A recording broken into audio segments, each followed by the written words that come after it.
Hi everyone, this is Santosh Kumar. Welcome to maths logicals. ఈరోజు మనం ఈ వీడియోలో ఏం డిస్కస్ చేయబోతున్నామంటే AP PG set admit cards అనేవి రిలీజ్ చేయడం జరిగిందండి. ఈ యొక్క అడ్మిట్ కార్డ్స్ అనేది ఏ విధంగా డౌన్లోడ్ చేసుకోవాలి, అట్లాగే మనం ఎగ్జామ్ సెంటర్కి వెళ్ళేటప్పుడు ఎటువంటి డాక్యుమెంట్స్ అనేవి తీసుకెళ్ళాలి అనేది ఈ వీడియోలో పూర్తిగా డిస్కస్ చేద్దామండి. ఎవరైతే మీ ఫ్రెండ్స్ పీజీ సెట్కి అప్లై చేసి ఉంటారో వాళ్ళందరికీ ఈ యొక్క వీడియోని షేర్ చేయండి. అట్లాగే మన ఛానల్ ఎవరైనా కొత్తగా చూస్తున్నట్లయితే సబ్స్క్రైబ్ చేసుకోండి. చూడండి, మనకి ఏపీ పీజీ సెట్ అనగానే ఇది ఎంఎస్సి కోసం రాస్తారండి. ఏపీ పీజీ సెట్ అనేది మన ఆంధ్రప్రదేశ్ లెవెల్లో ఉంటుందండి. ఈ యొక్క ఎగ్జామ్ ఓన్లీ మన స్టేట్ లెవెల్లో ఉంటుంది కాబట్టి ఈ యొక్క ఎగ్జామ్ అనేది డిగ్రీ ఎవరైతే పాస్ అవుట్ అవుతారో వాళ్ళు మాత్రమే రాయడానికి ఎలిజిబుల్ అవుతారండి. ఆల్రెడీ మనకి అడ్మిట్ కార్డ్స్ అనేవి రిలీజ్ చేయడం జరిగింది. రేపు 9ని మనకి ఈ యొక్క ఎగ్జామ్ అనేది స్టార్ట్ చేయడం జరుగుతుందండి. మనకి యొక్క 3 సెక్షన్స్ కింద అవ్వడం అవుతుందండి. First session, second session, third session అలా 3 సెషన్స్లో అవుతుందండి. అట్లా మనకి ఎగ్జామ్ అనేది 1 అవర్ 30 మినిట్స్ అండి. ఎగ్జామ్ 1 అవర్ 30 మినిట్స్ మాత్రమే ఉంటుంది. అయితే మనకి ఏ సబ్జెక్ట్ అని పెట్టండి, మీరు మ్యాథ్స్ పెట్టవచ్చు. అట్లా మనం డిగ్రీలో ఉన్న సబ్జెక్ట్స్లో కాకుండా ఇంకా ఎక్స్ట్రా సబ్జెక్ట్స్ కూడా ఉంటాయండి. మనం డిగ్రీ వరకు కంప్యూటర్ సైన్స్ అనేది మనము ఈ యొక్క పీజీ సెట్లో రాయడానికి అవ్వదు. దానికి సపరేట్గా ఐసెట్ అనే ఎగ్జామ్ ఉంటుందండి. ఐసెట్ ఆల్రెడీ అయిపోయింది. లాస్ట్లో మనకు ఆల్రెడీ రిజల్ట్ కూడా రావడం జరిగిందండి. ఎవరైనా చెక్ చేసుకోకపోతే చెక్ చేసుకోండి. అయితే చూడండి, మనకి ఇక్కడ పీజీ సెట్కి మీరు వెళ్ళేటప్పుడు ఏ డాక్యుమెంట్స్ తీసుకెళ్ళాలంటే హాల్ టికెట్స్ ఎవరైనా డౌన్లోడ్ చేసుకోకపోతే మన కామెంట్ బాక్స్లో లింక్ అనేది ప్రొవైడ్ చేస్తామండి. ఖచ్చితంగా డౌన్లోడ్ చేసుకోండి. అయితే మనకి ఫస్ట్ మీరు హాల్ టికెట్ అడ్మిట్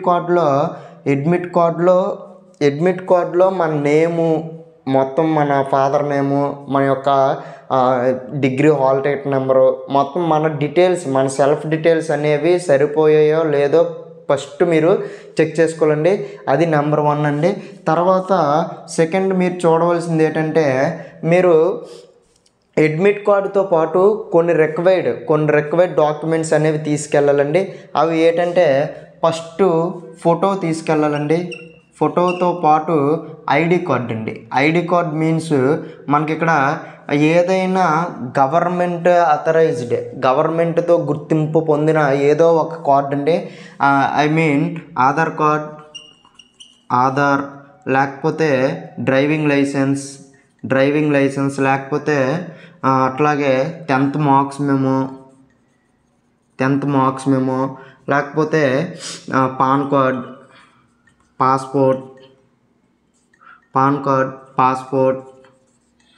పాస్పోర్ట్ ఇట్లాంటి గవర్నమెంట్ చేత ఏవైతే గుర్తింపు పొందిన కార్డ్స్ అయితే ఉన్నాయో మన దగ్గర అట్లాంటివి తీసుకెళ్ళాలండి. అట్లాగే మనము ఎగ్జామ్ హాల్కి ఎటువంటివి తీసుకెళ్ళకూడదు. థర్డ్ పాయింట్ ఏంటంటే, మనము ఎగ్జామ్ హాల్కి వెళ్ళేటప్పుడు ఎటువంటివి తీసుకెళ్ళకూడదు. ఎలక్ట్రానిక్ డివైజులు అనేవి తీసుకెళ్ళకూడదండి. అట్లాగే electronic devices means cell phones తీసుకెళ్ళకూడదు. స్మార్ట్ వాచ్ తీసుకెళ్ళకూడదు. మనకి ఎలక్ట్రానిక్ డివైజెస్ ఉంటాయి కదండి, ఆ యొక్క ఎలక్ట్రానిక్ డివైజెస్ అనేవి ఎటువంటివి తీసుకెళ్ళకూడదండి. మన పెన్ మనమే తీసుకెళ్ళాలండి. బాల్ పాయింట్స్ 4th పాయింట్ చూడండి, బాల్ పాయింట్ పెన్ను తీసుకెళ్ళాలండి. అట్లాగే ట్రాన్స్లేటెడ్ పెన్ అంటే సపోజ్కి ఇప్పుడు మనము 3 రూపీస్ పెన్స్ వాడుతామండి, అలాంటివి తీసుకెళ్ళకూడదు. 5 రూపీస్ పెన్స్ వాడుతున్నాం. 5 రూపీస్ పెన్స్ కూడా మనకు ట్రాన్స్లేటెడ్ పెన్స్ అంటే మనము పెన్ను ఇలా చూడగానే లోపల రీపులు కనిపించాలండి. అట్లాంటి పెన్స్ మాత్రం మనము ఎగ్జామ్ హాల్కి అనేవి తీసుకెళ్ళాలండి. ఇంకా ఈ యొక్క పీజీ సెట్ గురించి ఏవైనా డౌట్స్ ఏమైనా ఉంటే ఖచ్చితంగా కామెంట్ బాక్స్లో కామెంట్ చేయండి. ఎవరికైనా వీడియో ఇంకా అర్థం అవ్వకపోతే మరొకసారి కామెంట్ బాక్స్ ద్వారా అడగండి. ఖచ్చితంగా రెస్పాండ్ అవుతాను. Thank you for watching this video. Thank you to all.